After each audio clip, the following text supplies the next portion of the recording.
할렐루야. 아멘.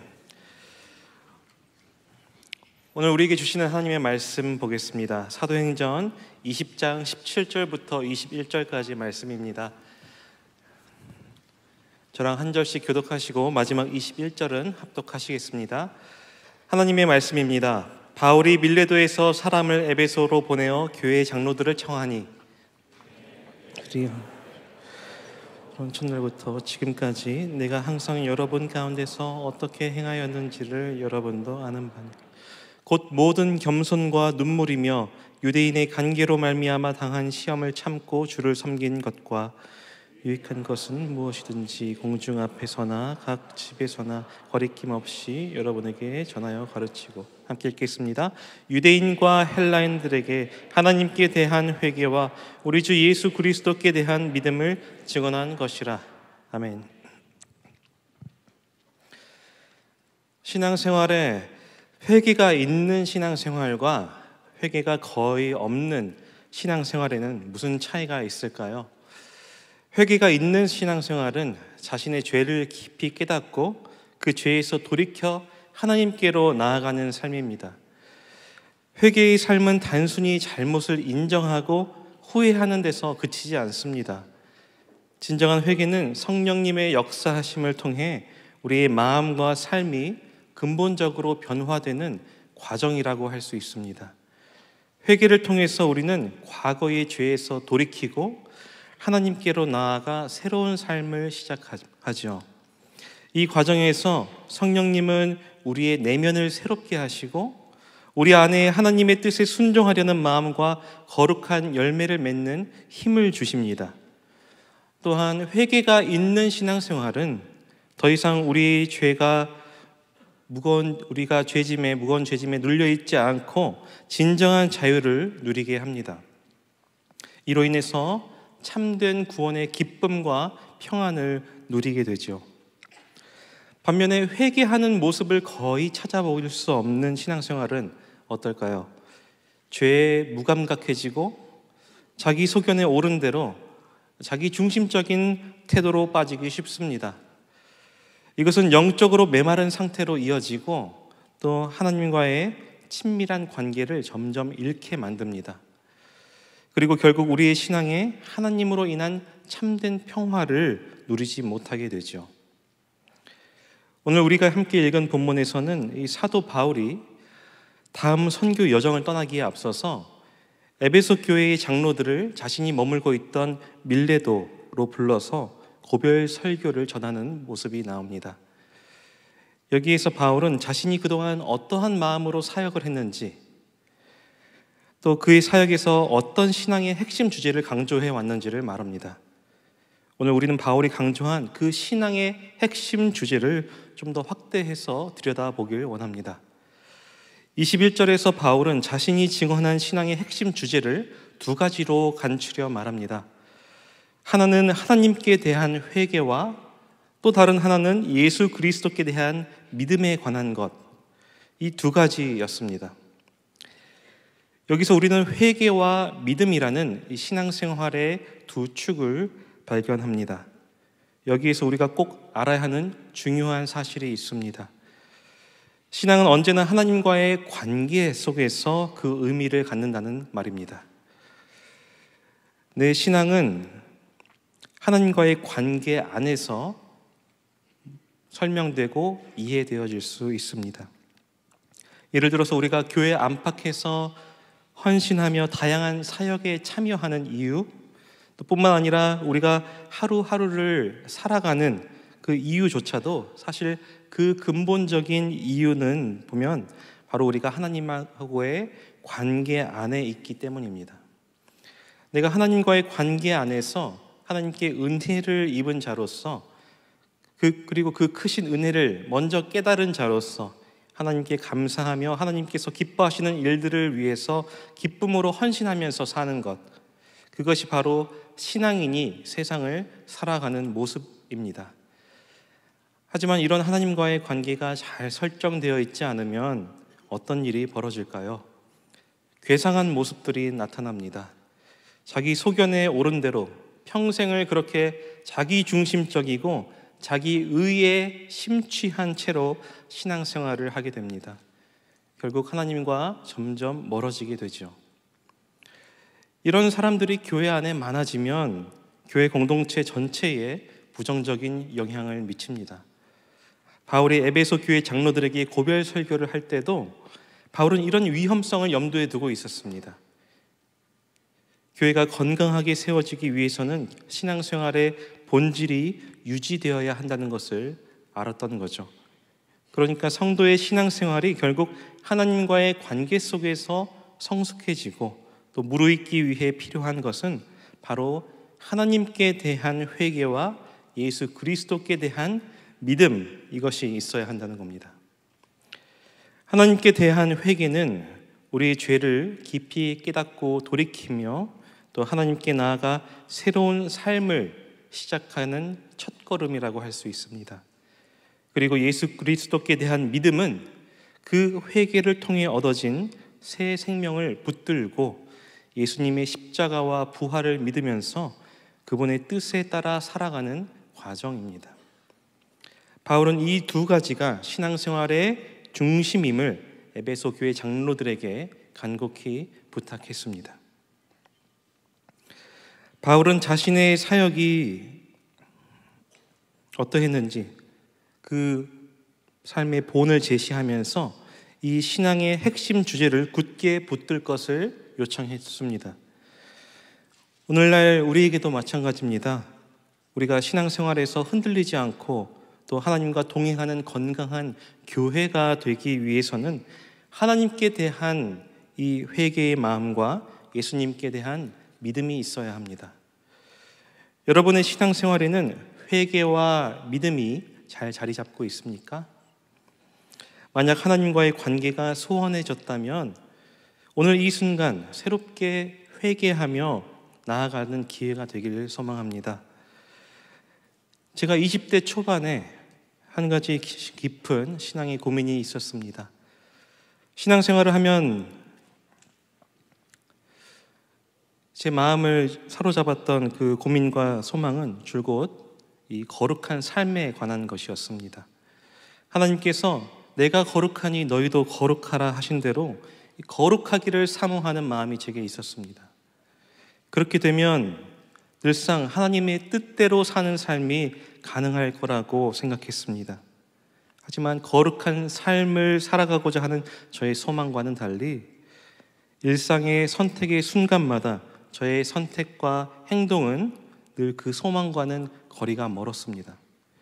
그것은 자꾸만 저를 얽매고 하나님 앞에 서기에 죄송스러운 마음이 들게 하는 이 자범죄의 문제들 때문이었습니다.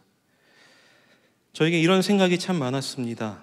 하나님과의 관계 속에서 나를 올가매는 이 죄의 문제만 해결된다면 성령 충만한 이 기쁨이 넘치는 신앙생활을 할 수 있을 텐데, 하지만 이 소망은 매번 좌절됐습니다. 주일 예배를 통해 말씀이 내 안에 공급되고 그 말씀의 감동을 받을 때면 이번 한 주간은 거룩하게 살아보겠다고 다짐했습니다. 하지만 그러한 다짐을 끝까지 지키며 승리하는 한 주를 보낸 적은 몇 번 되지가 않은 것 같습니다. 매주 반복되는 것은 영적 패배감과 죄에 대한 자기 합리화였습니다. 하나님께 다짐했던 결심이 무너지고 또다시 이전의 죄로 돌아가 있는 제 모습을 발견할 때마다 저는 깊은 좌절과 또 하나님과의 관계를 더 잘하지 못하는 것에 대한 이 스스로의 안타까움과 아쉬움에 사로잡혀 있었습니다. 한 단계 더 성숙한 신앙생활을 할 수 있다면 얼마나 좋을까라는 이 마음이 간절했지만 결국 죄의 유혹 앞에서 하나님보다는 죄를 선택하는 제 자신을 보았습니다. 하나님이 항상 제 안에, 제 곁에, 제 앞에 계신다는 것을 알면서도 마치 하나님이 안 계신 것처럼 행동했었습니다. 하나님의 존재를 애써 외면한 채 하나님이 싫어하시는 선택들을 반복하면서 살았습니다. 저는 하나님께서 저를 사랑하시고 또 그 사랑 가운데서 거룩하게 살도록 부르셨다는 것을 분명히 알고 있었습니다. 하지만 제 마음 깊은 곳에는 죄책감이 하나님과 저의 사이의 그 관계를 회방했습니다. 저에게 뭔가 특단의 조치가 필요했습니다. 단순히 후회하거나 자기 반성이나 양심의 가책 정도로 끝내는 그런 것으로는 충분하지 않았습니다. 그런 노력들은 일시적으로 제 마음의 짐을 덜어주는 것 같았지만 근본적인 변화를 가져오지는 못했습니다. 죄로부터 완전히 돌이켜서 다시는 같은 죄를 돌아보지도 않는 삶을 살아야겠다는 결단이 필요했습니다. 그래서 한편으론 성경에서 말씀한 것처럼 내 눈을 뽑아버릴까? 내 손을 찍어내버릴까? 그건 좀 많이 아프겠는데? 이런 생각도 했었습니다. 장로교 신앙 고백의 근간이 되는 웨스트민스터 신앙 고백서 제15장에는 생명에 이르는 회개에 대하여라는 주제로 기술된 섹션이 있습니다. 이 섹션은 회개의 본질과 의미를 6항으로 구분하여 설명하고 있습니다. 함께 그 내용을 살펴보면 회개의 의미와 중요성을 여러분이 더욱 심도 깊게 이해하는 데 도움이 될 것 같아서 한번 가져와 봤습니다. PPT를 한번 보여주시겠어요? 네. 웨스트민스터 신앙고백서 제15장 생명에 이르는 회개에 대하여 그 내용을 함께 살펴보겠습니다. 첫 번째 같이 한번 읽어볼까요? 시작. 생명에 이르는 회개는 복음의 은혜인데 그리스도를 믿는 믿음의 교리와 마찬가지로 모든 복음의 사역자들은 이 교리를 전파하여야 한다. 두 번째 볼게요. 이 회개로 말미암아 죄인은 자기의 죄가 위험할 뿐 아니라 더럽고 추악하며 그것이 하나님의 거룩하신 본성과 의로우신 율법에 배치되는 것을 보고 느끼며 또한 뉘우치는 자들에게는 그리스도 안에 있는 하나님의 자비를 베푸신다는 것을 깨달아 자기의 죄를 슬퍼하며 미워하고 결국 그 모든 죄를 버리고 하나님께로 돌아서고 하나님의 계명의 모든 길에서 그분과 동행하려는 목표를 세우고 매진한다. 3. 죄 회개를 죄에 대한 어떤 배상이 되거나 사죄의 원인으로 의지할 수 없고 회개는 하나님께서 그리스도 안에서 값없이 주시는 은혜의 행사이지만 모든 죄인에게 필수적이기 때문에 회개하지 않고는 누구도 사죄를 기대할 수 없다. 4. 아무리 작아도 심판받지 않는 죄가 없는 것과 같이 아무리 커도 진정으로 회개하는 자에게 심판을 임하게 할 수 있는 죄는 없다. 5. 일반적인 회개로 만족하지 말고 구체적인 죄를 구체적으로 회개하려고 애쓰는 것이 모든 사람의 의무이다. 6. 누구든지 하나님께 범한 자신의 죄를 사적으로 고백하고 사죄를 간구하여야 하며 그 간구와 동시에 죄를 버림으로 자비를 얻을 것이다.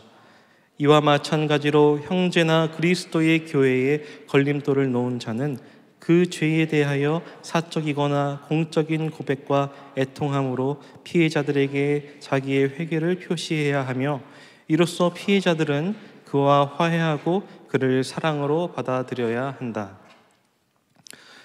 보셨다시피 이 생명에 이르게 하는 회개는 단순히 죄를 고백하는 행위에 그치지 않고 우리 삶을 변화시키는 구체적이고 실천적인 과정입니다.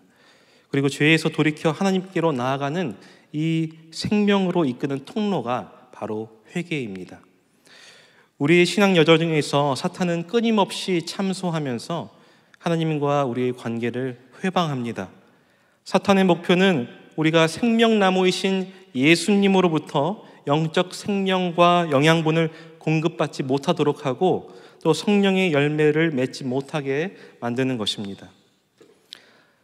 사탄은 우리의 죄를 반복적으로 상기시키면서 너는 용서받을 수 없다고 속삭입니다. 이로 인해서 우리는 하나님의 사랑에서 제외되었다고 느끼고 또 죄책감에 빠져서 또 절망에 빠져서 하나님의 은혜를 누리지 못하게 됩니다. 사탄은 우리의 부족함과 실패를 극도로 우리가 의식하게 만들어서 하나님의 무조건적인 사랑과 자비를 의심하게 만듭니다. 이러한 참소는 결국 하나님과 우리와의 관계를 약화시키고 신앙의 기쁨과 평안을 잃게 하는 사탄의 전략입니다. 그러나 이제 여기서 필요한 것이 뭐냐면 우리 예수 그리스도께 대한 믿음입니다. 우리가 반드시 기억해야 할 것은 예수 그리스도를 통해 나타난 하나님의 은혜와 사랑이 이 사탄의 참소를 넘어선다는 사실입니다. 하나님께서는 우리 모든 죄를 용서하시고 우리를 다시 그분의 품으로 돌이키십니다. 죄를 슬퍼하며 진심으로 하나님께 돌이키는 자를 하나님께서는 결코 외면하지 않으십니다. 하나님의 사랑은 우리의 죄책감과 절망 그리고 사탄의 참소를 뛰어넘어서 우리를 생명으로 인도하시는 능력이 있습니다. 주 안에서 사랑하는 여러분, 우리 주 예수 그리스도의 은혜와 사랑이 결국 승리한다는 것을 확신하시기 바랍니다. 우리가 돌아갈 곳은 주님 품밖에 없습니다. 주님은 언제나 우리를 오라 하십니다. 결코 우리를 외면하지 않으십니다. 그분의 사랑은 끝이 없고 우리를 따뜻하게 맞아주십니다. 돌이키는 자를 결코 외면하지 않으시는 예수님을 믿으시기 바랍니다. 돌아온 탕자의 비유를 떠올려 보세요. 탕자는 자신의 죄와 실패를 깊이 깨닫고 모든 것을 잃어버린 채 초라하게 아버지께로 돌아왔습니다. 그는 자신이 아버지께 말할 자격조차 없다고 느꼈지만 결국에는 아버지께 돌아가는 길을 택했습니다. 아버지는 저 멀리서부터 탕자의 모습을 알아보시고 그를 보자마자 달려가 그를 안아주시고 그에게 입맞춤하셨습니다. 아버지는 그의 잘못을 따져 묻거나 꾸짖지 않으셨습니다. 오히려 아들이 돌아왔다는 그 사실 하나만으로 기뻐하며 그 아들을 따뜻하게 맞아주시고 입을 맞추셨습니다. 우리 하나님은 이처럼 돌이키는 자녀를 기쁨으로 받아주시는 분이십니다. 하나님께서는 우리의 죄와 실패에도 불구하고 돌아오는 순간 우리를 한량없는 사랑으로 품어주시고 새로운 삶을 열어주십니다. 하나님의 품은 언제나 우리를 기다리고 있음을 여러분 믿으시기 바랍니다. 이 설교를 준비하면서 저 역시 사탄의 참소를 경험했습니다. 야, 너도 회개가 잘 안 되는 걸 참 염치도 없다. 이렇게 속삭임이 제 마음을 흔들었습니다. 그러나 이런 순간에도 저는 믿기로 했습니다. 염치 없음에도 불구하고 주께로 나아가는 것이 하나님께서 원하신 것이라는 사실을 말입니다. 우리의 연약함에도 불구하고 하나님의 은혜는 여전히 우리를 부르고 계십니다. 말씀을 맺으면서 여러분께 도전하고 싶습니다. 우리의 삶의 동기는 언제나 하나님과의 관계 속에 있습니다. 이 맥락에서 우리의 신앙생활 속에서 회개가 잊혀진 부분은 없는지 여러분 깊이 돌아보는 시간이 되었으면 합니다. 여러분은 최근에 언제 마지막으로 회개 기도를 드려보셨습니까? 우리의 신앙생활은 회개와 믿음의 이 반복적인 여정이라고 해도 과언이 아닙니다. 회개는 단 한 번으로 그냥 끝나는 사건이 아니라 신앙의 여정에서 끊임없이 이루어져야 하는 과정입니다. 죄를 깨닫고 돌이킬 때마다 우리는 하나님과의 관계를 새롭게 하면서 영적으로 더욱더 깊이 성장하게 됩니다. 그러므로 염치 없다고 느껴지는 순간에도 우리는 주님 앞에 나아가야 합니다. 우리 염치가 없을지라도 하나님의 은혜와 사랑은 언제나 우리를 받아주시기 때문입니다. 하나님 앞에서 회개와 믿음으로 새롭게 나아가며 새롭게 되는 은혜를 경험하는 우리가 되기를 소망합니다.